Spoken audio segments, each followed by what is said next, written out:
মাঝে মাঝেই ইচ্ছে করে মনে হয় যে ঘুম থেকে আরও লেট করে উঠি, কিন্তু পেছনে কাজের অনেক তাড়না থাকে, চাইলেও সেটা করা সম্ভব হয় না। তার সাথে শরীরটা আজকে বড্ড খারাপ। কি হয়েছে না হয়েছে ভিডিওটা দেখো, বুঝতেই পারবে।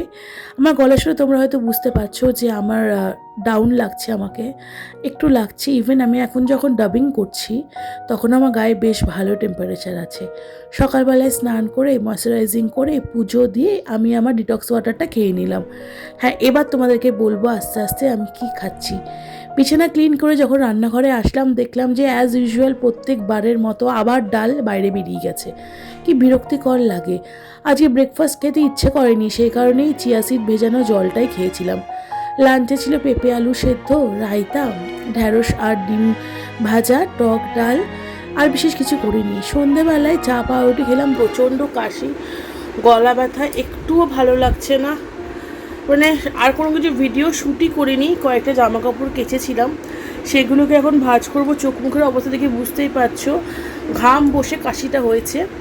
আহারে, আমার সঙ্গী ওখানে একা একা দাঁড়িয়ে আছে, আর এই জামা কাপড়গুলো এখন ভাঁজ করে এখানে ঢুকিয়ে রাখবো।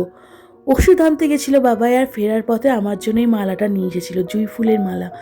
ছোট্ট ছোট্ট উপহার যদি শরীর খারাপের মধ্যে পাওয়া যায় তাহলে মনটা সত্যি ভালো লাগে।